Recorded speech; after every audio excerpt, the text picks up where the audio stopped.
Bom dia a todos. Eu sou Fernando Viana, sou coordenador de estudos e pesquisa do Banco do Nordeste e vou moderar esse segundo painel. E gostaria de agradecer o convite da professora Joísa, do SERI, por essa oportunidade do banco estar presente nessas discussões. A gente sempre coloca que, com nossa função, né, de fomentar o desenvolvimento na região Nordeste, e a gente sabe da importância da infraestrutura nesse processo, então, sempre que possível, nós estaremos presentes nessas discussões. Então, esse painel, cujo tema é financiamento à infraestrutura, nós teremos, além da minha participação como moderador, o senhor Andrew Haynes, da Norton Rose Fulbright, o senhor Gustavo Manfrim, coordenador-geral de Energia, Petróleo e Gás do Ministério da Fazenda, a senhora Marina Francisco, que é consultora na vice-presidência do governo da Caixa Econômica Federal, e a senhora Luciene Machado, que é superintendente da área de saneamento e transporte do BNDES. Então, antes de passar a palavra aos palestrantes, eu queria usar um pouquinho do tempo para falar sobre como o Banco do Nordeste tem trabalhado essa questão da infraestrutura. Na verdade, o banco sempre teve esse tema no seu pipeline, de maneiras diferentes de atuação. Então, o banco tanto atua na contratação e na realização de estudos sobre infraestrutura, evidentemente com maior foco na região Nordeste, através do nosso escritório de estudos econômicos, que é a área do banco em que eu atuo, como com a estruturação de programas de financiamento em parceria com outros bancos, como o BNDES e o BID, a exemplo do Prodetur, que foi um programa de muito sucesso no final da década de 90, início dos anos 2000, que contribuiu bastante com a infraestrutura nos estados, em rodovias, aeroportos. Um exemplo mais recente, um plano diretor do Prodepro, que foi executado em parceria com o BID, que listou um conjunto de projetos de infraestrutura e uma matriz de prioridade que foi disponibilizada para os estados. Mas também atua, evidentemente, com financiamento e, mais recentemente, com o nosso fundo constitucional, que é o FNE, a partir do final da década de 2008, 2009, né, com forte atuação em projetos de energia, houve uma época em que, por decisão do governo, nós saímos entre 2011 e 2015 e retomamos com mais força a partir de 2016, especialmente nos 2 últimos anos. Então, para quem não conhece o banco, né, nós somos o maior banco de desenvolvimento regional da América Latina, com ativos aí de 54 bilhões, sendo que de recursos próprios e 74 bilhões do fundo. Atuamos nessa área em vermelha, que constitui os 9 estados do Nordeste, mais a região norte do Espírito Santo e de Minas, que é a área, né, de atuação da SUDENE.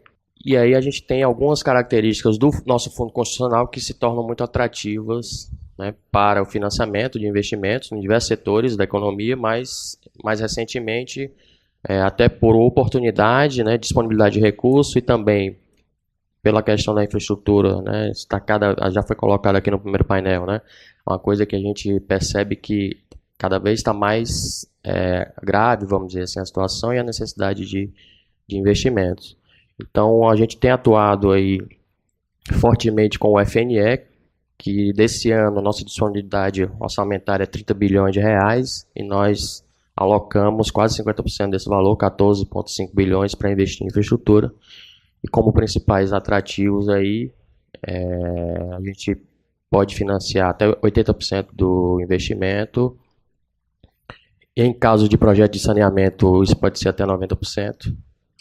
Então, o equity mínimo das empresas é 20%, mas se for saneamento, 10%. E o importante é que desse equity, ou seja, da parcela que as empresas vão investir com capital próprio, elas podem usar para financiar, por exemplo, equipamentos que são importados com similar nacional, que não são financiados pelo banco, mas podem entrar nesse componente aí. E a questão das taxas, né, embora tenha havido uma mudança a partir do ano passado, né, a questão da TLP, e então a taxa ela pode variar um pouco, mas certamente as taxas mais baixas do mercado, então ela pode chegar aí a 5,39% ao ano para isso, o cálculo baseado no mês de maio, porque, como eu falei, ela pode variar em função do IPCA. Então, 5,39%, considerando um bônus de adimplência de 15%, e no caso de projetos de saneamento, né, e logística, até 4,65% para grandes empresas. Então, esse é o programa de infraestrutura, o FNE Proinfra, tá? Então, evidentemente, como é um fundo constitucional, né, um recurso advindo aí de imposto de renda e IPI, a gente tem alguns limites de flexibilidade, vamos dizer assim, principalmente na parte de garantias. Inclusive, o próprio documento que a série desenvolveu e publicou falam sobre isso, né, que esses recursos eles têm uma atratividade importante em termos de taxa, em termos de prazo, mas tem algumas travas em termos de garantias, mas o banco tem tentado, pelo menos na parte operacional, ou seja, na fase operacional dos projetos, trabalhar com algumas garantias, com a cesta de garantias que permitam maior flexibilidade da parte das empresas, né? Então a gente tem tentado, na fase operacional dos projetos, trabalhar no modelo que é muito similar ao modelo de Project Finance, tá? Enfim, uma outra questão que a gente tem observado é que esses recursos, né, que a gente tem disponibilizado por meio do FNE, eles têm sido fortemente concentrados no setor de energia, até porque é o setor que, do ponto de vista, né, regulatório, institucional, é o que tem avançado mais e que tem tido mais participação do capital privado. Então, em todas as fases, né, tanto geração como distribuição, transmissão como distribuição, mas com a concentração muito grande de recursos em geração de energias renováveis, leia-se lá na região Nordeste, energia eólica e energia solar. Mais recentemente, nós temos tido uma boa demanda de recursos para distribuição de água e saneamento de companhias estaduais, né, que são economia mista. Então, apesar de ser um recurso que não pode se financiar, né, setor público, mas no caso das companhias que são economia mista, que tem orçamento, receita própria que cobre seus custos, o banco pode financiar por meio do FNE. Então, nós temos aí alguns financiamentos recentes na Bahia, por exemplo, na companhia de saneamento.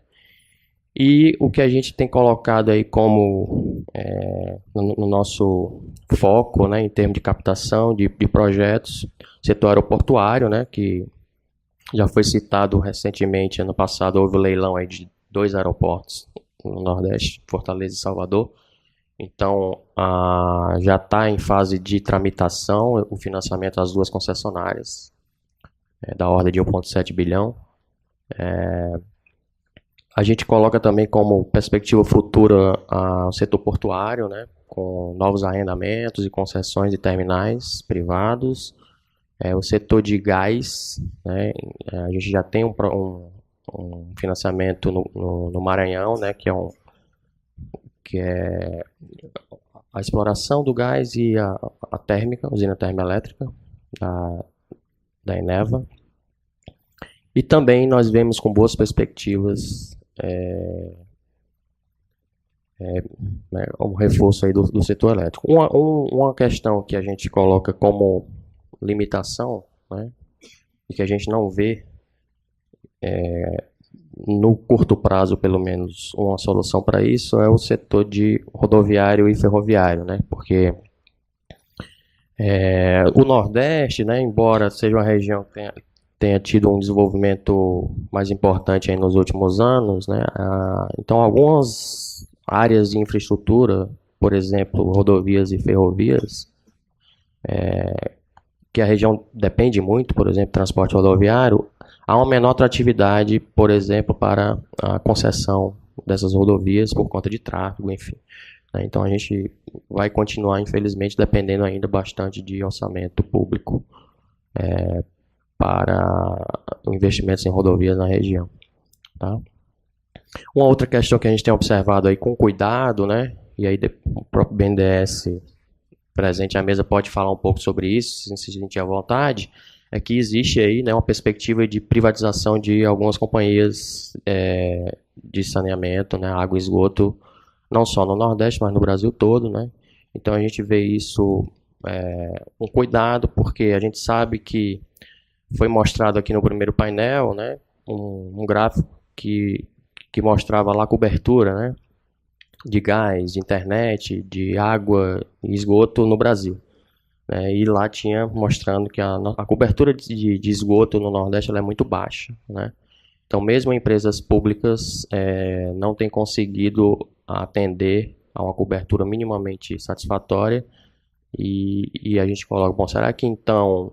E por quê, né? Porque, na verdade, além da questão de política e de recursos, tem também uma questão de possibilidade de geração de receita, né? Então, como é que você vai cobrar, qual a tarifa que você vai cobrar para um usuário, né, que vive numa região muito pobre, enfim.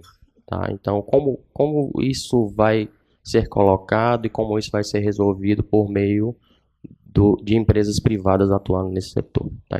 Então, isso é um ponto de interrogação que a gente coloca aí para frente.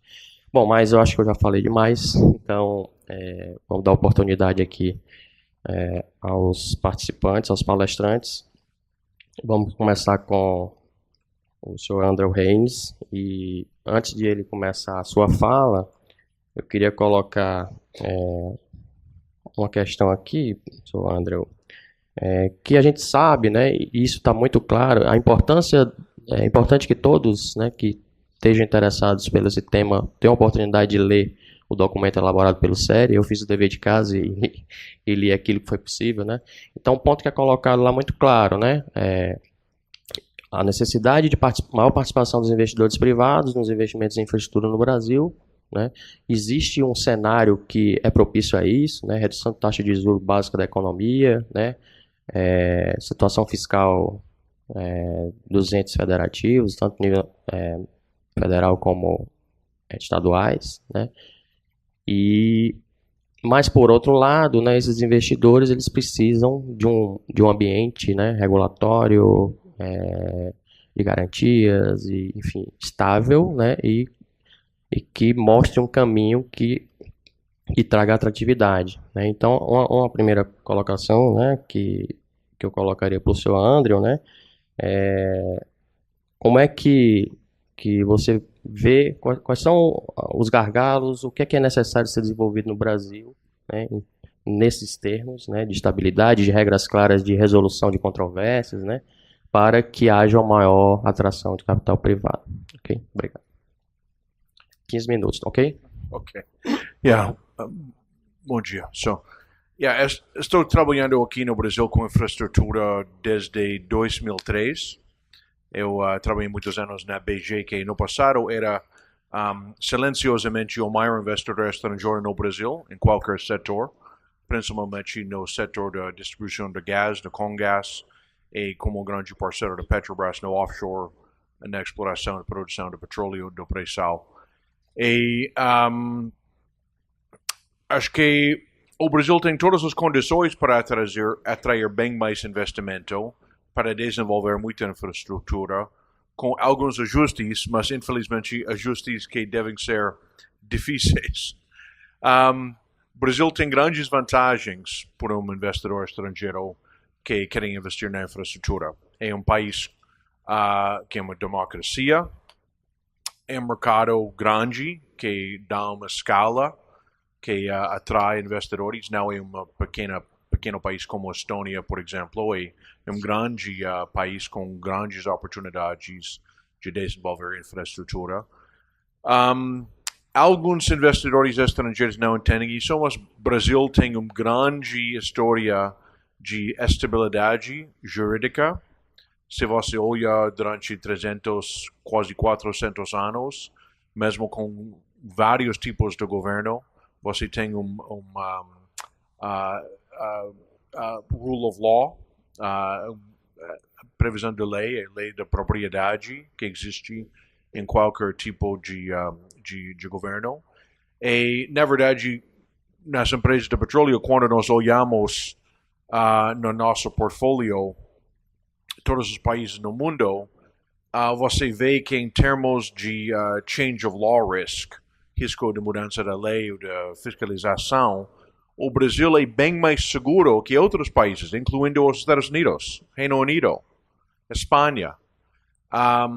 Mas, da minha perspectiva pessoal, e quando eu trabalho com meus clientes, tem alguns desafios aqui que são imprevisíveis e que cria uma incerteza que é um bloqueio para investimento. Eu gostaria de fazer uma distinção entre risco, que empresas gostem de tomar risco, porque risco pode dar um retorno, e incerteza. Mas quando você não pode entender qual é o risco e você tem incerteza, isso é um bloqueio para decidir investir. E no Brasil, o maior desafio, o que eu vejo, é incerteza de permitting, autorizações. Se você vê muitos projetos, a gente tem grande símbolo, question mark. Qual é o prazo de permitir?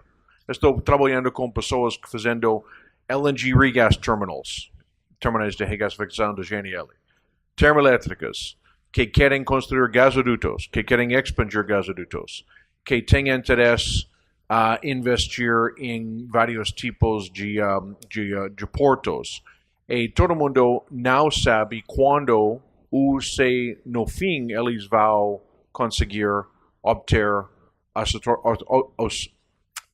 autorizações necessárias. Isso é o maior desafio, em termos do prazo, em termos da certeza de concluir o projeto. E eu sei que aqui é complicado porque tem vários níveis de governo, várias autoridades responsáveis em vários setores, mas do que eu vejo durante quase 20 anos trabalhando com infraestrutura no Brasil, isso é o maior desafio. A gente não sabe. E muitas pessoas, porque eles não sabem, não começam. Estava falando na semana passada com uma grande empresa internacional pensando de construir grande projeto de energia no estado de São Paulo. Não tem nenhuma ideia como ou quando eles podem obter as autorizações, então eles desistem. Investimento de bilhões de dólares eles estavam considerando, não tem nenhuma ideia, então esquece, não vou gastar 10 milhões de dólares, 20 milhões de dólares de estudar, se não tenho nenhuma ideia. São autorizações. Segunda coisa é complexidade de contratação. Tem muitas pessoas que têm interesse em investir no Brasil e têm a vontade de investir em termos do public-private partnerships, ou concessões, vários tipos de contrato. Eles estão abertos de discutir. Mas quando tem regras que são super complexas, que não refletem a realidade do mercado internacional, isso cria dificuldades que é um grande bloqueio para investir. Vou falar agora do leilão do ANEEL, tudo isso é público. ANEEL tem um grupo que trabalha com EPE, que cria uma regulamentação por este novo leilão que vem, de criar índices para o preço do GNL, que vai ser a base do reembolsamento do custo de combustível por uma termoelétrica. E eles pegaram alguns dados mostrando que JKM, que é o índice de venda de GNL, gás natural liquefiado no Japão, é o mais barato. Então, todo mundo, para ganhar no leilão, tem que usar o índice do JKM neste leilão que vem. E todo mundo está planejando fazer isso. O problema é que não tem um forward market para JKM no mundo, não existe, não pode fazer um hedge, é impossível, nenhum banco faz isso, é impossível. Então, você cria uma regulamentação que nenhum participante pode fazer um hedge para o preço do combustível. Por quê? Porque um grupo, numa agência de regulamentação, decidiu que o JKM, por um pequeno período, era o mais barato, então isso deve ser o índice favorito para o leilão.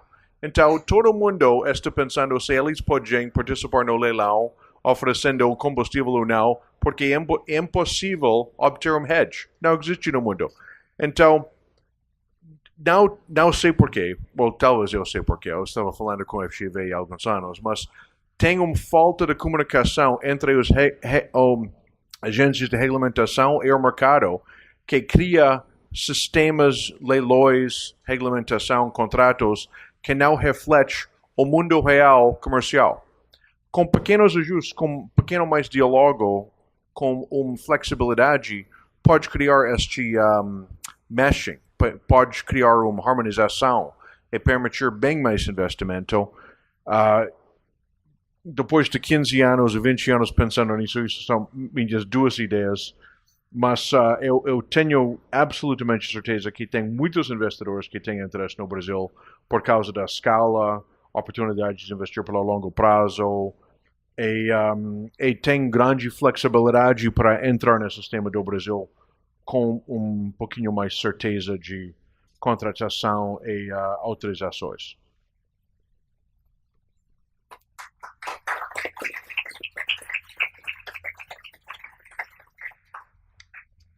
Ok, de fato isso é uma constatação, né, da necessidade de aproximação dos formuladores de políticas e de regras com a realidade do mercado, mas assim,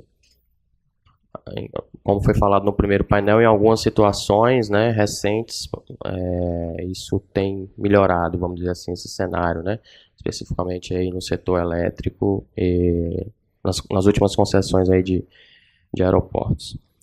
Bom, obrigado, senhor André. Vamos passar aqui a palavra agora para o Gustavo, né, que é do Ministério da Fazenda. E antes da apresentação do Gustavo, uma colocação que eu gostaria de fazer, né, é que houve em 2016, né, um estudo do CER em parceria com o Banco Mundial, que lá no Ministério de Minas e Energia eles apresentaram, né, a constatação da necessidade de criar um mercado líquido de taxa de juros, né, assim, até 5 anos, e de certa forma, algo que pode influenciar a criação desse mercado é a política de colocação de títulos do governo, né, que é conduzida aí pela equipe do Ministério da Fazenda. Então, se você tiver na sua fala como dizer um pouco se o Ministério está pensando nisso ou como está pensando. Tá? Primeiramente, obrigado pelo convite, Joísa. Esse tema de financiamento de infraestrutura com títulos do Tesouro, de fato a gente até recebeu, já teve contato com essas propostas, e isso é tratado muito no âmbito da área da dívida pública do Tesouro, né? E a gente vê que há uma tradição, uma implementação de muito longo prazo, vou dizer até uma rigidez em termos dos títulos a serem colocados, e de fato não é algo que talvez esteja na agenda da área da dívida pública, talvez na área nossa que é mais ligada à infraestrutura, a gente sim procura, mas na área da dívida pública em si, pelo menos não conheço alguma agenda que tenha tratado disso, né? Mas isso não quer dizer que não seja uma proposta a ser debatida, a ser levada, insistida, até porque acho que até um pouco do que eu vou procurar apresentar aqui são muitas questões setoriais que você realmente quebra alguma. Você está num processo evolutivo em que você está mudando realmente a ótica de muitos setores, tanto na regulação como no financiamento, e essa é um título de curto prazo, né, se eu não me engano, para fazer a fase de construção, né, das obras, na estruturação de projetos, que meio que dá uma garantia, né? Eu acho que é um desenho bem interessante que pode ser levado assim para discussão. Mas agora falando um pouco da nossa perspectiva, né?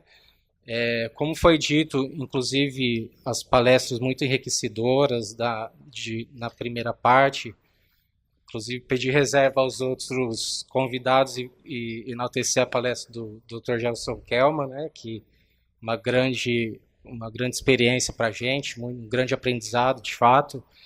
E a gente acaba tendo uma nova configuração dos projetos de infraestrutura no Brasil de 2 anos para cá, com a mudança da estratégia do BNDES, como foi dito também, você saiu de uma simulação de Project Finance, que você tinha determinados tipos de composição ali nos consórcios, um determinado financiador já a depender do setor, principalmente do setor elétrico, com uma garantia de demanda, né, nos contratos do mercado regulado. E agora parece, pela própria sinalização do governo e do BNDES, isso está mudando. E também nos parece que, até trazer um lado um pouco positivo, que há sinais de mudanças positivas ao próprio exemplo do que foram os leilões de transmissão de 2 anos para cá, que você tem praticamente, até o BNDES pode confirmar, pouquíssimo, ou não sei se pouca participação do BNDES, pouca e nenhuma participação da Eletrobras também. Então você mudou o paradigma. Então você vê que quando a regulação e as condições são bem estabelecidas e uma regulação muito consistente, o mercado responde, e responde muito positivamente, né? E a própria questão do mercado de debêntures incentivadas, que tem crescido, né, tem apresentado um grande aumento nos últimos anos. Em 2017 teve 9 bilhões de reais em emissões. Agora, só até abril de 2018 houve 8 bi, né? Ou seja, daqui para frente, talvez essa seja uma fonte de financiamento cada vez mais utilizada. A própria questão que foi dita na primeira mesa de atrair investidores, determinados tipos de investidores institucionais, seguradoras, fundos de pensão. Eu tenho informação que isso está sendo tratado no âmbito do desenho dessas debêntures, assim, não tem como, né, adiantar muita coisa, mas está sendo um objeto de muita preocupação, de como equalizar as condições para diferentes agentes, as condições e os incentivos que cada um desses agentes tem, né, e para, de fato, você atrair um grande recurso para financiar a infraestrutura dos investimentos do Brasil, né. Falar um pouco também sobre os desafios que a gente tem trabalhado no Ministério em termos de política pública, até da parte que eu trabalho, que é política energética, e também esses desafios. A nossa agenda está muito intensa ali, de diferentes temas ali, e até esse tipo de evento, assim, de fonte de informação é muito rica para a gente que está ali na implementação da política pública, no desenho ali, vivendo muito o dia a dia da realidade de um dia você está apagando um incêndio, você precisa, uma demanda de uma MP para fazer determinado desenho, discutir certo assunto, e muitas vezes as coisas são atropeladas, assim, a gente fica muito à mercê da agenda de governo, assim, que precisa acontecer as coisas para outro dia. Então, de fato, assim, é importante para a gente que trabalha nessa área de implementação e desenho de políticas públicas, de ter esse tempo, ter essa reserva para organizar as propostas e passar para cima da maneira adequada, com seus prós e contras.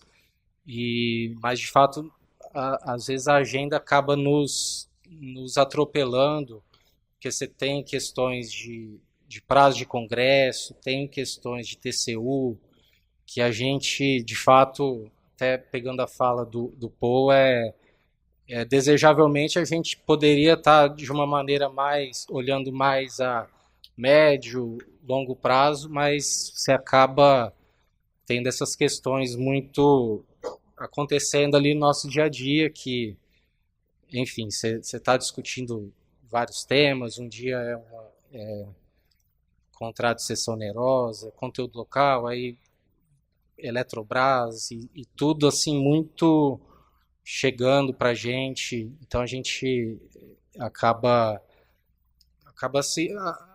esse tipo de evento acaba nos ajudando a organizar de fato. Então, vou falar um pouco da perspectiva da... Oi? Sim, falar rapidamente, né, de 3 temas, que é, primeiro, a privatização da Eletrobras, nessa perspectiva de atrair novos investimentos e também organizar a regulação e organizar a empresa e deixá-la de ser dependente, eventualmente, de aportes do Tesouro, que com a privatização você vai gerar um grande valor para a empresa, que é a própria descotização e a gestão privada dela, é a própria agregação de valor decorrente da gestão privada da empresa. E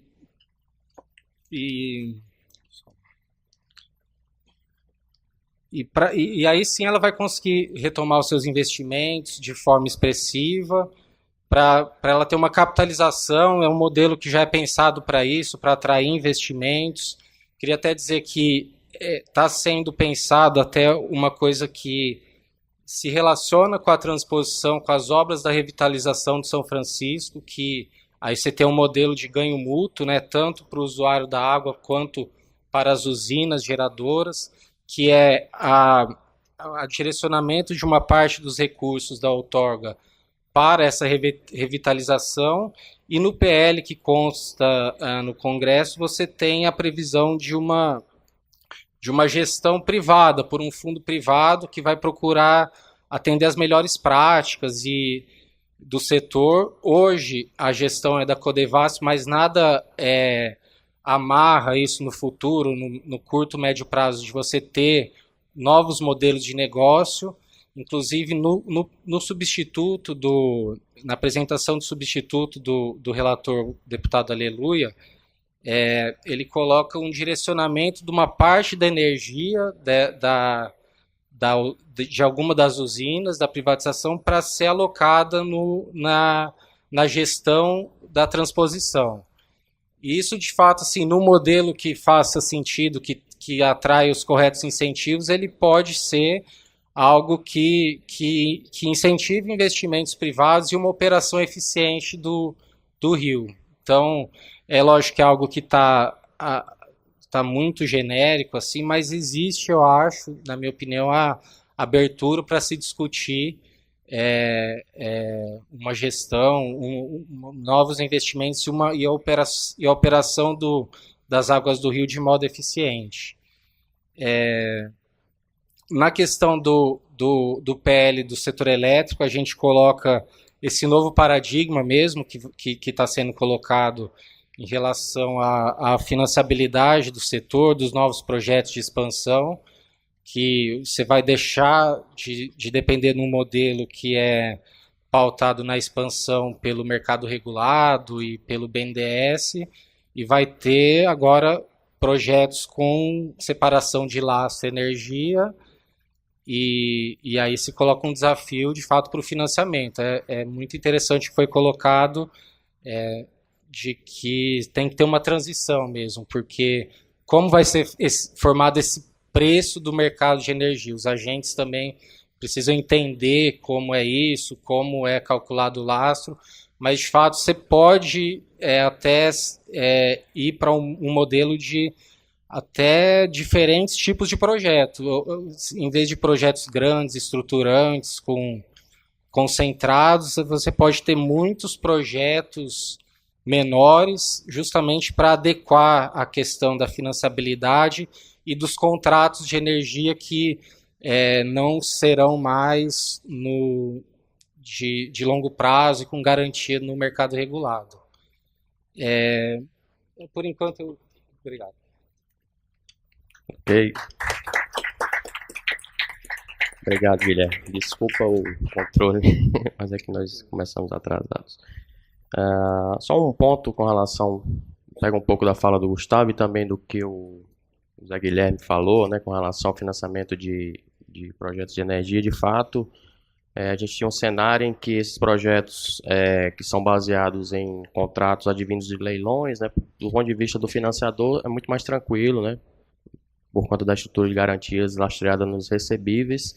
Mas agora lá no banco nós estamos discutindo, né, como é que a gente vai lidar com a demanda que está chegando, que é a demanda de projetos que vão atuar no mercado livre, né, ou seja, que não tem um contrato, né, de fornecimento de energia baseado em leilão.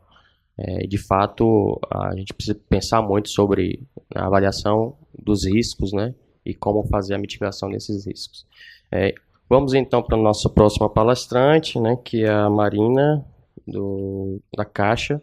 E aí, antes da fala da Marina, eu queria colocar, se ela pudesse comentar, né, durante a fala, né, detalhar um pouco mais sobre o fundo que foi citado aqui pelo Paul do Banco Mundial, né, que vocês estão trabalhando em parceria com o Banco Mundial, que é o FinBrasic, né?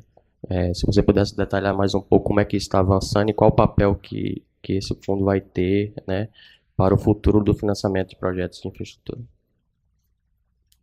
Bacana. Agradeço, antes de tudo, o convite. É bem interessante estar aqui até esse horário, ver que tem pessoas acordadas, estimuladas pela infraestrutura, né? Nós na Caixa também temos esse ímpeto de trabalhar pelo Brasil e é com base nisso que estamos hoje aqui conversando. Aprendi muito com a primeira parte aqui do seminário, achei bem interessante mesmo a discussão e me situei no assunto, Joísa. Muito obrigada. O que é interessante aí no projeto FinBrasic, eu vou fazer uma mescla aí das duas falas e colocar um pouquinho do papel da Caixa nesse setor. A Caixa passa por um momento muito interessante agora, né? Com a lei das estatais, não quer dizer que a Caixa não tenha governança, mas mais do que tudo, agora a Caixa fará um país melhor.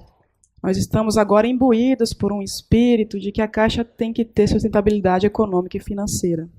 Então, além dos programas de governo, a Caixa trará novas formas para trabalhar no país com infraestrutura. Tá?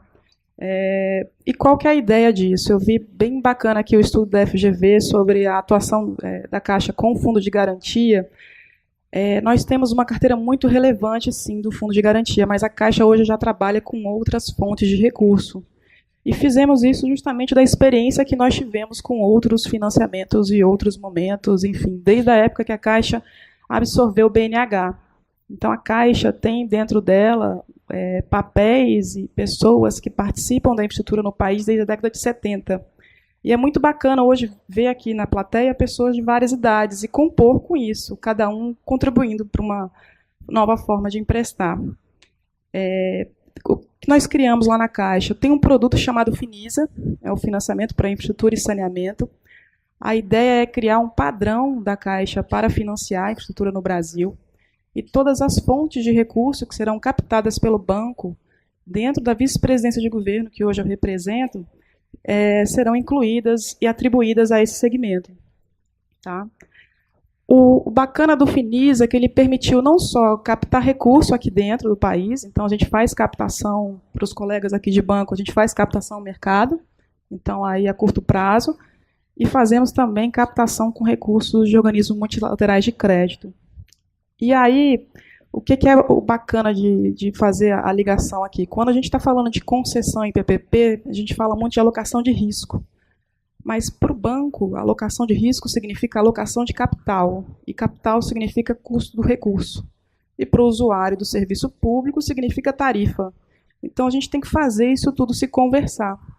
Então, quando nós estamos aqui discutindo com vocês e tratando de novas formas de fazer concessão em PPP, a intenção é que a discussão seja transparente e esses modelos daquilo que deu certo e o que deu errado seja aprendido e essa curva de aprendizagem sirva para a gente melhorar, na realidade, o serviço público no país. Tá? Então, o que é o bacana do projeto FinBrasic? Captação de recurso lá fora, os bancos fazem. Captação de recurso para criar um novo produto financeiro de garantia é o novo do projeto FinBrasic. A intenção é criar um modelo de garantia que hoje não existe no Brasil E daí a importância da articulação com vários stakeholders, né, e também órgãos reguladores, principalmente para nós da Caixa, que somos empregados públicos, então trabalhamos direto e praticamente, né, com o Banco do Nordeste, BNDES, com o TCU, CGU, agora com a lei das estatais, nós temos uma declaração de governança pública que indica quais são os nossos projetos e os nossos objetivos, deixando bem claro que é importante sim que haja articulação, mas a articulação do bem, e ela é necessária sim. E as discussões têm que ser assim, diretas e objetivas, tá? O projeto FIMBRASIC ele vai permitir que a Caixa desenvolva essa expertise em conjunto com o Banco Mundial. Temos aprendido bastante. A posição da Caixa é muito importante porque hoje somos 86 mil empregados e quando nós fazemos alguma coisa, nós fazemos pelo Brasil. Acho que todo mundo viu aí na mídia o último evento que teve da Caixa com todos os gestores. Eram 6 mil empregados dentro do Estádio Nacional discutindo a infraestrutura no país nos próximos anos. Existe um planejamento estratégico de longo prazo que permite identificar atores chaves em todos os municípios no Brasil. É isso que faz a Caixa ser diferente e o importante nesse projeto. E a intenção não é liderar mercado, pelo contrário, incentivar o mercado a desenvolver novas formas de financiamento no país. Então a gente deve contar aí, claro, com vocês aqui também, a academia, para fazer esse modelo ecoar não só dentro da Caixa, mas também no mercado, e trazer uma nova dinâmica aí no mercado. Uma das situações que a gente percebe muito, assim, quando está tratando de financiamento para concessão em PPP, é a participação do setor privado. Um dos pontos que a gente vê lá na Caixa também como melhoria desse processo é que tivessem também regras claras para acessar as fontes de recurso, e essas regras serem claras também para quem investe no projeto. Não que a intenção seja uniformizar essas regras de atendimento ou de aplicação de recurso. Mas quando a gente tem algumas cláusulas que são padrão, todo mundo ganha nesse processo. Então a Caixa também começa, com o Finisa, criar novas estruturas de financiamento que elas são, na realidade, um padrão de como a Caixa atua. O Finisa, diferente dos recursos do Fundo de Garantia, ele não tem um acompanhamento de engenharia para e passo. Então, a gente não tem esse custo, mas não quer dizer que a Caixa não verifique o objetivo do projeto. É uma mudança de paradigma também muito grande dentro da Caixa. Voltando um pouquinho ao projeto do FIMBRASIC, a intenção é captar recursos. Ele é composto por 2 componentes. A intenção é captar recursos do Green Climate Fund, num montante de 180 milhões de dólares, e captar recursos também do próprio Banco Mundial por um financiamento aí diferido. Tá? A intenção é criar aí uma estrutura, uma facility, que a gente está estudando e aí desenvolvendo alguns pontos de melhoria, e estabelecer também conversas com o setor, porque hoje, quando a gente está trabalhando com alocação de capital e Basileia 3, o que significa? Para cada real que o banco empresta, eu tenho que manter R$1 ou R$3 bloqueados no meu patrimônio de referência. Isso é ruim para o banco. E Basileia 3 ele aumenta essa garantia que o banco tem que manter para o mercado. A intenção é começar as conversas aí com o Banco Central e a própria CVM para que a gente possa estudar um novo modelo de garantia no país. Então, a intenção é que a Caixa seja incentivadora dessas discussões, claro, perpasse por todas as instituições financeiras e, a partir daí, possa atrair realmente o setor privado nessas discussões. A intenção também é trabalhar com a questão da governança. A gente tem um estudo do IPEA aí, que é Brasil 2035, não sei se todo mundo já teve a oportunidade de ver, mas ele trata muito da questão do negócio com impacto social. Nós, na Caixa, temos isso muito forte. Então, na realidade, quando os empréstimos são feitos, investimentos em água, em esgoto, em drenagem, na realidade, são avaliadas as famílias que são beneficiadas. Quem já teve a oportunidade de passar por regiões que precisam desse tipo de investimento, sabem que é diferente de você tratar um contrato friamente, estabelecer uma negociação com o Banco Mundial ou com outro banco ou outra captação que seja feita. Então, a nossa intenção é realmente mudar realidades. Então, a gente tem um time grande lá na Caixa, a gente tem conversado assim, diariamente com o banco para tornar que isso ecoe dentro do banco, E é um projeto que a gente espera que fique pronto aí nos próximos 18 meses. Enfim, acho que era isso que eu queria passar para vocês e estou à disposição.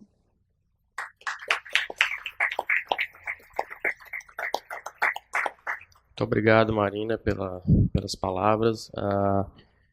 Bom, para fechar esse segundo painel, eu convido aí a Luciene, do BNDES, para falar um pouco sobre a experiência do BNDES. E aí, eu acho até que está previsto isso na sua fala, mas né, a gente sabe que houve uma mudança recente aí, né, de posicionamento do BNDES com relação ao financiamento da infraestrutura. E aí, se você pudesse falar um pouco sobre como é que o banco está pensando, quais são as propostas concretas, né, de instrumentos de financiamento e cofinanciamento voltados à infraestrutura, considerando também o que a Marina falou com essa questão da implementação do Basileia 3, né, que vai complicar um pouco aí alguns pontos. É verdade. Bom dia a todos. Também me aliar aqui ao agradecimento dos colegas para participar desse painel.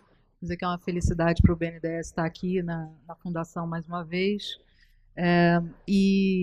Bom, enfim, estamos falando de infraestrutura. Eu entendo que, de todas as falas, né, até agora, a gente pode tirar, assim, primeiro, uma grande conclusão de que estamos todos muito empenhados em talvez chegar perto desses 3 a 5% de taxa, né, sobre o PIB que a gente precisaria fazer para tentar reduzir de forma relevante e consistente o déficit de infraestrutura que a gente tem no país, e que, claro, que todas as fontes aí identificadas ainda serão insuficientes para fazê-lo, e que o problema definitivamente não é só o montante de recursos disponível, é também forma de alocação, né? O que é que, na forma de concepção desses projetos, da sua estrutura, da sua preocupação com a financiabilidade, pode ser feito e deve ser feito por uma série de atores para que, no fundo, esse desafio seja possível, né, em algum momento. Acho que estamos todos convencidos também que não é um desafio que se enfrente a cada 4 anos, nos ciclos eleitorais respectivos, nos diferentes poderes concedentes, se a gente quiser ficar no jargão da infraestrutura, né? Então, de fato, assim, sem planejamento de longo prazo, sem uma visão sistêmica de como esses investimentos se relacionam entre eles próprios, né? Sem, portanto, assim, uma identidade do que o país precisa, e aí pode ser um discurso romântico, mas se a gente olhar as economias que já fizeram o seu dever de casa ou que têm um gap reconhecidamente inferior ao Brasil, todas elas se dispuseram a esse desafio, criaram mecanismos para tornar ou ter estímulos, né, incentivos para que isso fosse perseverado ao longo do tempo. Caso contrário, alguns investimentos vão ser feitos, porque, de fato, obedecem a uma lógica estritamente privada e de rentabilidade econômica, apesar dos pesares, apesar das inúmeras carências que a gente identifica no nosso dia a dia. Outros vão ser eternamente protelados, apesar de terem seus méritos reconhecidos, e isso em detrimento de todos nós, né? Contribuintes, brasileiros, enfim, a gente tem vários chapéus aí no nosso dia a dia. O banco, como um banco de desenvolvimento, precisa ser aliado a esse processo, precisa fazer parte das diferentes etapas em relação a um projeto de infraestrutura, né? Precisa entender dessa visão sistêmica, precisa oferecer uma visão de planejamento, muito embora na estrutura do governo brasileiro haja locos específicos, né, para desenvolvimento dessa visão e coordenação dessa visão, mas a gente entende que assim, por mandato, né, não por nada, não por outra coisa que não mandato, nós temos um papel nesse sentido. Então, não vou dizer quem é o banco, ativos, infraestrutura, enfim, acho que talvez não precise muito, né? 600 bilhões de reais em ativos em carteira, mais de 800 projetos financiados no Brasil, 30 bilhões ou 35 bilhões esse ano em financiamentos, né, em desembolsos para a infraestrutura, nos seus diferentes segmentos, levando em conta tanto aquilo que é infraestrutura de patrocínio privado, né, investidores privados, quanto também o apoio a entes públicos que se reverte em projetos também de infraestrutura. Então, essa ponta do financiador, né, esse papel mais tradicional do Banco de Desenvolvimento como financiador de longo prazo, é um papel de que a gente não pode abdicar, definitivamente não. A gente entende que temos um papel como financiador de longo prazo, que há projetos que dependem, né, de uma fonte estável, segura e especialmente em momentos de maior volatilidade. Bom, estamos vivendo um ano eleitoral, certamente estamos experimentando uma série de outras volatilidades, mas estaríamos de qualquer forma, dada a peculiaridade do ano. Então, os investidores entendem a importância de contar com essa fonte de recursos. Será a única? Será suficiente? Aí, de novo, remetendo à minha consideração inicial, por óbvio que não. Então, acho que o nosso desafio é de achar assim, os focos de atuação que têm mais eco em relação ao mandato de cada instituição, e certamente, como isso não vai ser nunca preto e branco, né, onde o Banco do Nordeste atua, o BNDES não atua, onde a Caixa atua, o BNDES não atua, haverá regiões cinza, a gente aprender também a operar em conjunto. No caso dos bancos públicos, acho que uma responsabilidade até a maior, dada a origem dos nossos recursos, em última instância, né, que sejam eles de qualquer fonte, captados em qualquer lugar, entrou no banco público, é público e, portanto, precisa de governança, precisa de acompanhamento, precisa de boa alocação, precisa de coordenação. É isso o mínimo, né, que a sociedade espera da gente. Então, assim, é uma via que vem se consolidando ao longo do tempo e acho que de não retorno, né, absolutamente de não retorno, como já imaginado. Nós tivemos o evento recente, né, a partir de janeiro, da introdução da taxa de longo prazo em substituição à taxa de juros de longo prazo, e acho que transcorridos 6 meses já podemos fazer algum tipo de avaliação preliminar em relação a essa introdução. Dizer que o mercado recebeu muito bem, em especial em projetos e atividades que demandam funding mais longo e que tem suas receitas, a maior parte das suas receitas, pelo menos, atrelada ao mesmo índice de inflação que corrige, né, e remunera a taxa de longo prazo, que é o IPCA. Então, como estamos falando aqui em projetos de infraestrutura em geral, em princípio, essa é uma taxa bastante boa, bastante competitiva, que nos impõe internamente, sim, o desafio de pensar novamente, de trabalhar para a otimização dos nossos custos internos, sem dúvida, né? Porque esses são custos que, na forma de spread, se adicionam a essa taxa de longo prazo. Então, esse é um dever de casa que estamos fazendo, né? Tanto no que diz respeito à percepção de risco, com curvas de spread de risco diferenciadas, mas também em relação ao que a gente chama de custo básico do financiamento, que é aquele que remunera custos administrativos e garante uma determinada rentabilidade-alvo aí sobre o patrimônio que o acionista controlador, nosso tesouro, assim entendeu, né? Então, eu acho que nessa visão nós temos uma agenda grande de otimização de processos, de análise, de métodos, sim, de trazer práticas internacionais. Eu tenho a minha experiência, ela de fora do país, né, de créditos à exportação. Então tive a sorte, né, o banco me propiciou uma experiência em ver um pouco como é que esse tipo de arranjo de negócio acontece em outros países do mundo. Então, se de fato o BNDES não faz mais Project Finance Non-Recourse, não é por falta de vontade, é por falta de condições. Algumas condições que são internamente superáveis, outras condições que dependem de outros elementos externos ao banco para serem superados. Eu falo aqui do desafio da estruturação do próprio projeto, do desafio da regulação, né? Sem uma regulação ativa, eu realmente não entendo como se fará um Project Finance Non-Recourse sem perdas significativas para todos. Não estou falando só do financiador, mas também do investidor, mas também da sociedade, né, do interesse público por trás da prestação de serviço daquele projeto. Enfim, entre outros. Então, de fato, temos uma agenda grande, temos uma responsabilidade também em tentar sensibilizar quem de direito, né, e pode trabalhar em superar esses entraves em outras esferas que não propriamente do financiamento, para nos ajudar nessa tarefa.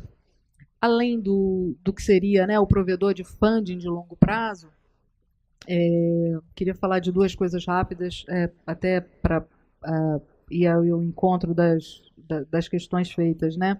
O primeiro é entender que a estruturação tem um papel fundamental, né?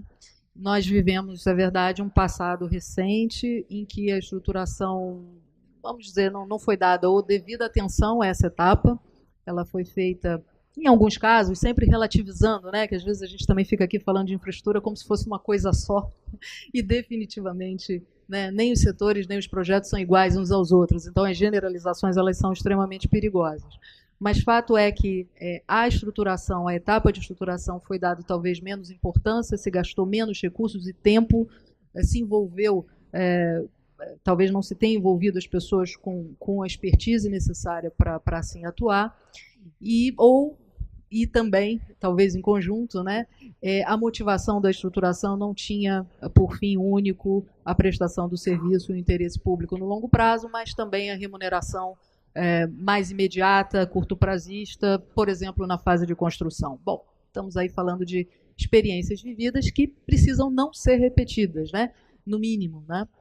E isso nos atentou para essa necessidade do banco atuar também nessa fase do projeto, né? Tentar tirar do plano das ideias, levar para o plano de um projeto estruturado, e aí, a depender de quem seja, se estamos falando de uma concessão, né, ser capaz de oferecer ao poder concedente um estudo que a gente reputasse, né, bem assentado, com premissas bastante boas, inclusive mirando a financiabilidade futura daquele projeto. Então, o que fizemos em relação ao saneamento foi, de alguma forma, o embrião, talvez, dessa atividade. Começamos com 17 estados, esse leque se reduziu para 7, nós concluímos assim, boa parte desses projetos. No caso de Acre e Amapá, esses estudos já foram entregues aos governos e já tivemos um sinal verde para desenvolver a fase 2, que é a elaboração dos editais, documentos para licitação. No caso do Ceará, Alagoas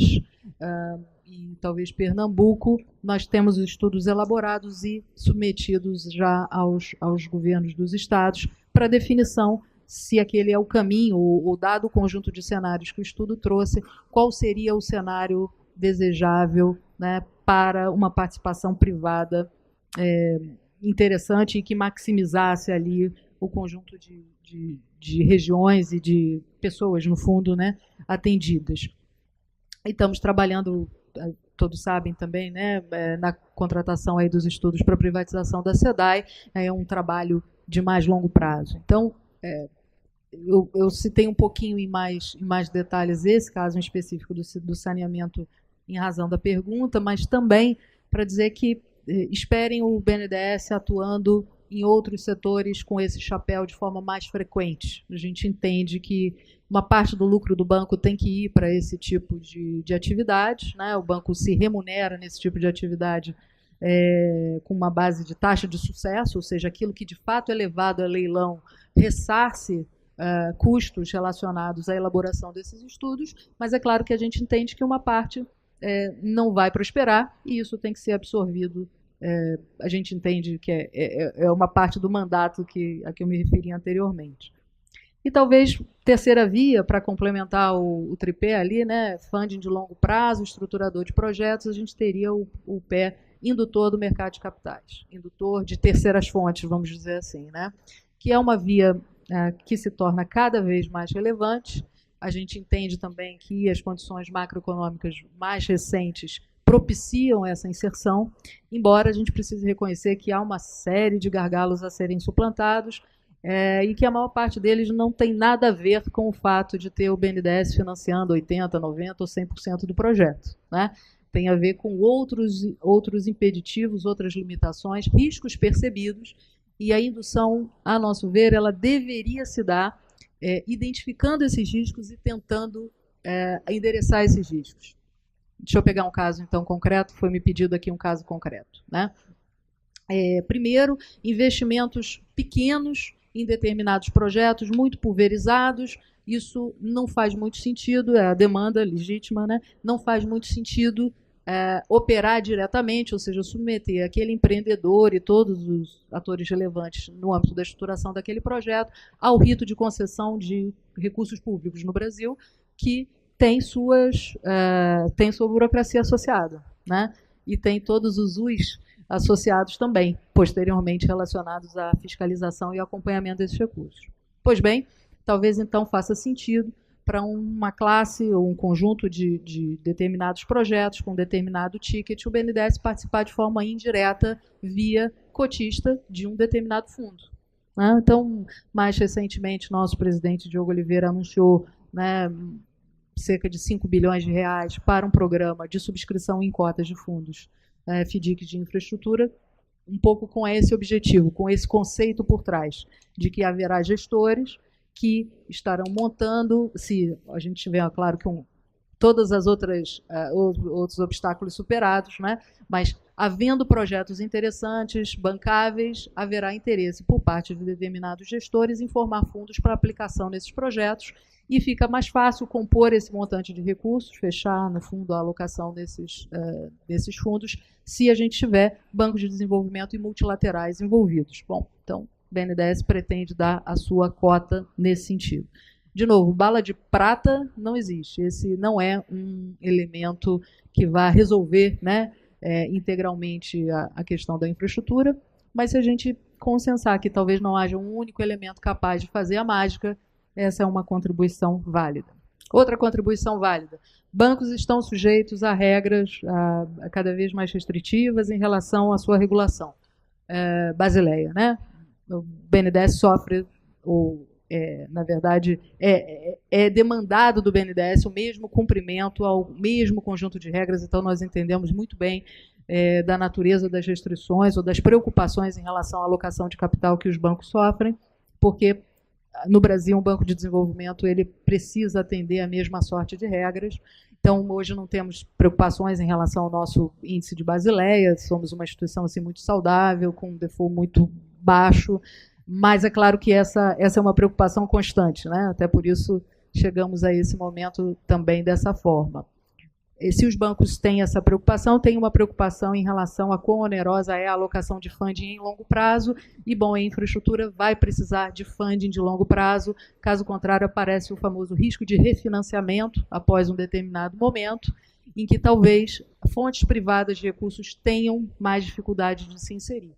Nós temos hoje no Brasil bancos privados que entendem de infraestrutura, que montaram times dedicados a avaliação, análise dos riscos, em especial dos riscos até o completion. Então, seria uma pena não contar com eles também como parte desse esforço que eu estou aqui reiteradamente dizendo, coletivo e de muitas partes, né? Então, o BNDES está estudando a possibilidade de atuar num mecanismo que não tem muito de inovador em relação ao paradigma internacional, que é vir ser ele o refinanciador de mini-perms, que são financiamentos de curto prazo até o completion, que os bancos poderiam fazer com recursos próprios ou recursos captados, com a certeza de que, se ao final, né, desse prazo, completion atingido, o mercado não tiver condições propícias para o refinanciamento daquele projeto, o BNDES é o banco que vai comprar aquele crédito e ficar no longo prazo. Então, enfim, exemplos para vocês do que a gente acha que precisa ser a indução. A indução,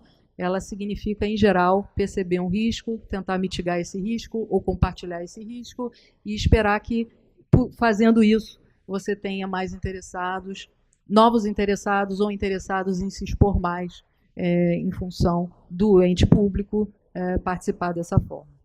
Certamente há uma série de outros riscos cambiais que já passaram aqui em painéis anteriores. Eu talvez tivesse pouco a agregar, mas no fundo todos eles precisarão ser trabalhados e haver aonde eles serão alocados e a que custo, né, final eles serão alocados. O resultado dessa alocação propiciará, sendo certo que todos nós pagaremos por essa alocação, né, tão certo quanto inevitável no caso de projetos de infraestrutura. Talvez, para terminar, dizer que eu imagino que esse evento se insira no lançamento, assim, num robustecimento de uma linha de pesquisa, né, relacionada à infraestrutura, e a gente lá no banco acha isso absolutamente fundamental.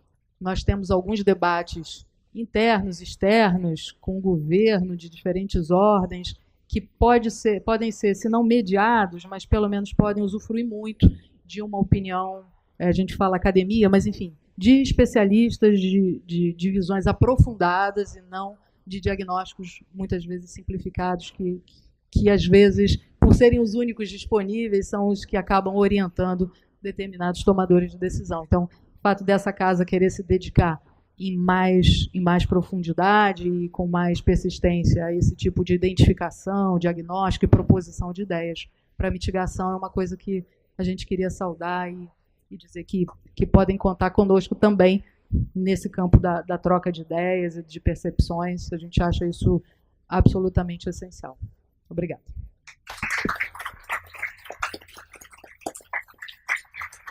Obrigado, Luciene. Acho que a Luciene e a Marina foram felizes, né, em ressaltar que os bancos públicos eles estão cientes, né, do seu papel, não apenas como financiadores, né, como portadores de crédito, mas também como locos de discussão, né, e de busca de soluções para as problemáticas relacionadas com o investimento em infraestrutura.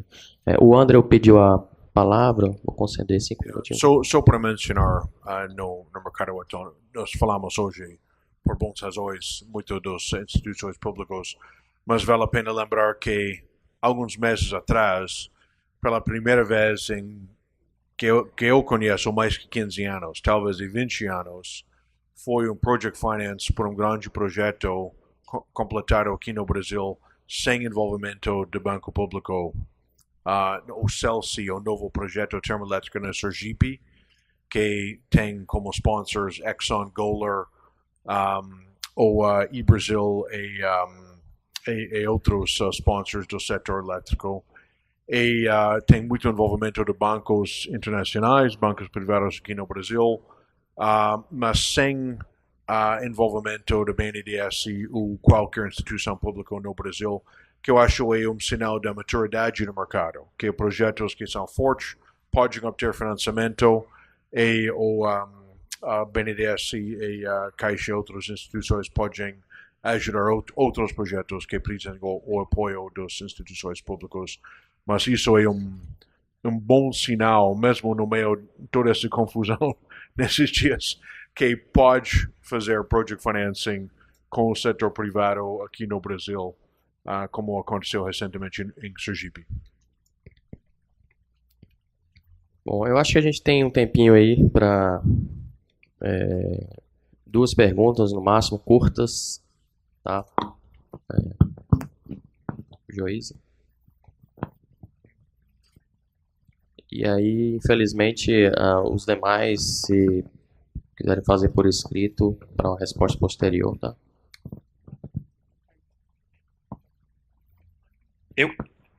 Boa tarde. Professora Joísa, parabéns pela iniciativa, um grande tema, um grande painel. Eu me chamo Rodrigo Vilaça, sou presidente da seção ferroviária da Confederação Nacional do Transporte. Né? A minha colocação vai a você na questão inicial, não só da ferrovia, mas do conteúdo do banco regional, até porque você está cercado por 2 bancos nacionais e um dono do dinheiro, que é o dono do caixa, que está aí do teu lado, da fazenda, que determina para onde a gente vai e cria a expectativa de investidor estrangeiro já radicado no Brasil entender e buscar essa nova arquitetura de infraestrutura no Brasil. A minha pergunta nós não tivemos ao longo desses últimos 10, 15 anos projetos megalomaníacos e esquecemos um pouco do regional, do ponto de vista de alimentar grandes projetos. Eu exemplifico na própria ferrovia. Será que a Transnordestina foi um exemplo de case de insucesso para o BRB?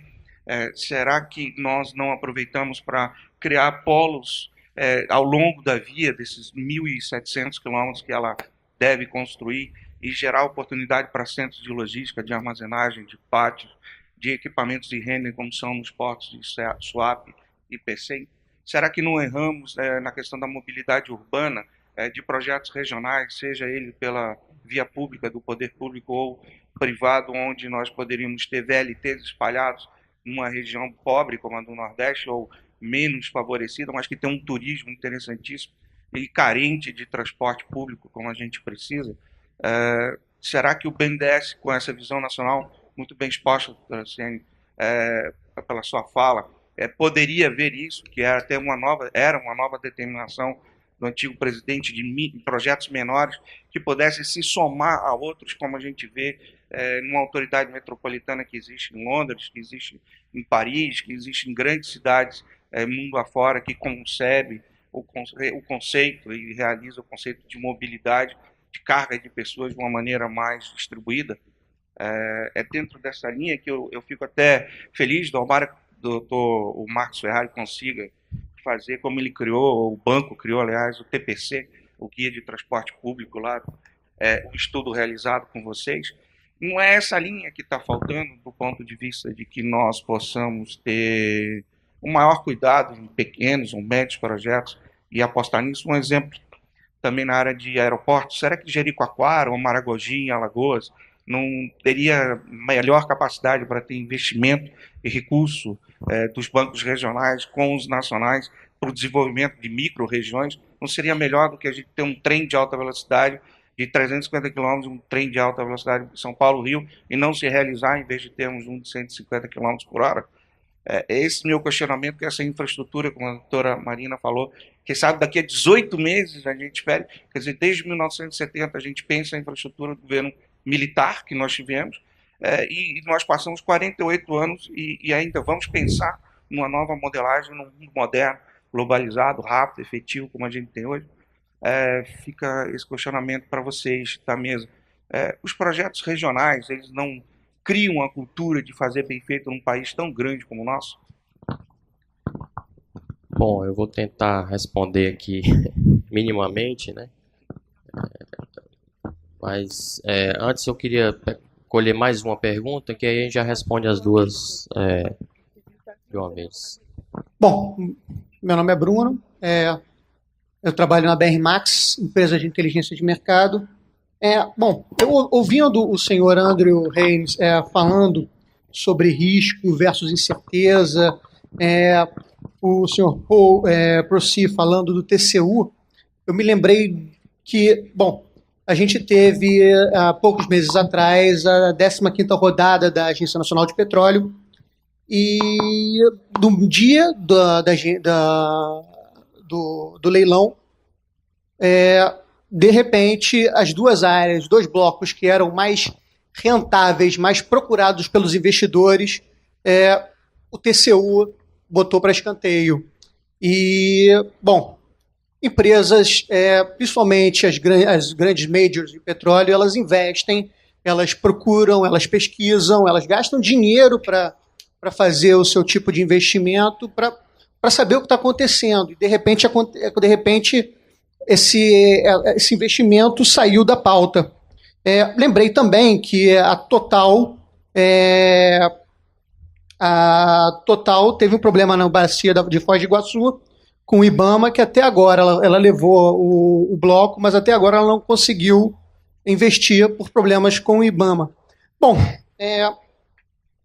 eu quero saber o seguinte, dos panelistas, esse tipo de problema tende a diminuir no Brasil? Isso é uma coisa histórica, mas isso vai diminuir, isso tende a diminuir. O que vocês acham, Sr. Andrews, também Sr. Paul? Eu gostaria de saber o que lá fora se fala sobre esse tipo de coisa no Brasil. A resposta é sim. Esteve aqui durante várias rodadas, rodada 8, rodada 9, rodada 15, quando foi atrapalhado, no caso da rodada 8 foi parado no meio do leilão e depósitos foram congelados há anos, como no caso da Eni. A rodada 9, que era o mais valioso no momento quando o petróleo era $147 por barril, e tive todas as empresas do mundo pronto para investir e prometer centenas de bilhões de dólares. Eu posso quase mostrar que tive $1 trilhão pronto para investir no Brasil, e a ação da CNPE de parar nona rodada roubou o Brasil de $1 trilhão de investimento, e ninguém fala disso. Ninguém fala disso. Todo mundo do petróleo fala como o Brasil e o Rio tive chance de ser Qatar. E ninguém fala como os políticos roubarem $1 trilhão e mais em termos de lucros e impostos no futuro do povo brasileiro por causa de políticas ridículas. Desculpa pela paixão, mas eu gosto do Brasil. Eu acho que esses políticos roubam o futuro dos brasileiros, e agora eles fazem leilões pelos mesmos blocos 10 anos depois, sem investimentos, sem trabalhos, sem lucros, sem impostos, para todo mundo, com todo mundo do setor petróleo sofrendo. Eles vão vender os mesmos blocos por terceiro do preço e ainda tem novos processos para tentar bloquear a venda de blocos que o resultado é várias empresas desistem. Alguns ficam sempre, como Shell, como Total, sempre tem alguns, mas vai ter como leilão do Libra. Quantos bids receberem para Libra? Um. É ridículo. Outros países, eles vendem ou não, fazem uma decisão. Você vende o bloco ou não? Faz a decisão. Mas não faz ou cria o leilão, convite todo mundo gasta dezenas de milhões de dólares, às vezes centenas de milhões de dólares para preparar, e tira o bloco no último minuto. É completamente ridículo. Se o Brasil quer lucros, quer impostos, quer trabalhos do setor do petróleo, cria um plano e fica. Pode ser um plano estatal, pode ser um plano de privatização, mas cria um plano e segue o plano. Eu, pessoalmente, prefiro o plano de privatização, porque eu vejo em 30 países no mundo bem mais investimento, mais lucros, mais produção, mais trabalhos, todo mundo beneficia, como você pode ver em Qatar. Mesmo países como a Arábia Saudita, que nacionalizou tudo nos anos 70, agora eles querem privatizar no mínimo 50%. Por quê? Porque é mais eficiente, ganha mais lucro, mais inovação, mais trabalhos. Todo mundo quer mais privatização, mas a solução é criar um plano e seguir isso. Como você está falando, essa muda de regras simplesmente uma perda para o país. Obrigado. Tentar responder um pouco rapidamente a primeira pergunta. Eu concordo que em muitos momentos a gente precisa ter uma visão mais micro, né, regional e menos macro. O projeto da Transnordestina, eu não me sinto muita vontade de falar sobre ele, mas o que eu posso dizer é que na concepção do projeto foi pensado sim, né, ao longo do trecho, a existência de terminais, né, multimodais, inclusive em 2011, 2012, nós fizemos um estudo lá no banco com o apoio lá do BNDES, o DALM, na época da área de infraestrutura, modelando quais seriam os municípios, né, em que teriam mais viabilidade a localização desses terminais, tá? Mas de fato é um projeto muito complicado a gente falar sobre. Com relação aos aeroportos, você citou, né? Eu acho assim, isso passa muito pela governança, né, de quem faz os planos, né? Existem muitos planos, já foi falado no primeiro painel, né? Eles não conversam entre si, né, mas aí eles acabam ficando na prateleira e não conseguem ser implementados por várias questões, inclusive de recursos, mas também por uma questão de governança. E aí, você citou Jericoacoara, então Jericoacoara tem um aeroporto, tá?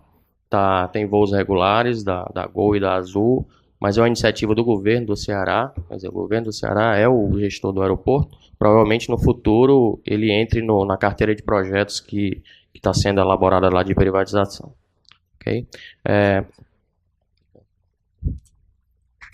Oi, Rodrigo. Talvez, até pelo tempo aqui, não deu tempo de explicar, mas esses 18 meses não são para que o produto financeiro de garantia ele fique pronto. Na realidade, a intenção é financiar os projetos de iluminação pública. Então, o tempo de maturação desses projetos, e por um lado anda o financiamento dele, a estruturação, e o produto financeiro de garantia. Então, na realidade, é uma conjunção de fatores que tem 18 meses para acontecer. Tá? Não é nada que ainda vai ser discutido, pelo contrário. A negociação com o banco encerrou recentemente, a pré-negociação. Nós tivemos uma carta-consulta aprovada na COFIEX, por ser uma captação com o Banco Mundial exigida a garantia da União, e nós já tivemos, enfim, várias discussões sobre o tema. Tá bom? Bom, então, pelo adiantado da hora, eu queria muito agradecer a presença de todos os painelistas, tá? Agradecer também mais uma vez o convite, foi uma honra estar presente aqui moderando esse painel. Aproveitar um minutinho só para fazer mais uma propaganda. O Banco do Nordeste, né, todo ano, ele promove o Fórum BNB Desenvolvimento, o Encontro Regional de Economia da ANPEC. Esse ano já é a 24ª edição do Fórum, a 23ª edição do Encontro da ANPEC. Esse ano o tema principal do fórum é infraestrutura e, por conta disso, a professora Joísa foi convidada e vai nos abrilhantar lá com a sua presença. A professora Joísa quer dar as palavras aí de encerramento do evento, por favor.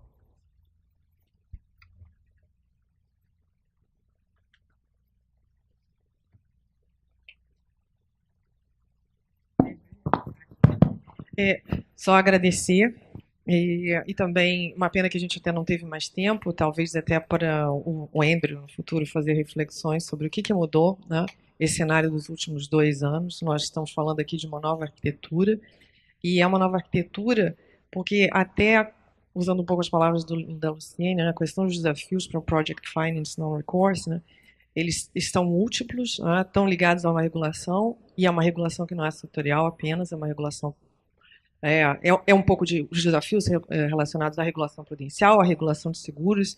Esse é um tema que o próprio Ministério da Fazenda, através dos fóruns que coordena, né, mesmo no âmbito da administração pública, tem um papel fundamental. E o BNDES até já tem colaborado conosco aqui. Uma parte desse trabalho aqui deriva de discussões, mesas redondas que nós fizemos, que contaram com a participação do Andrew, com a participação do Paul, com a participação do BNDES em saneamento, principalmente. Parte desses estudos, agora a gente teve acesso a um conjunto maior de dados que vai nos permitir trazer mais luz a esse tema.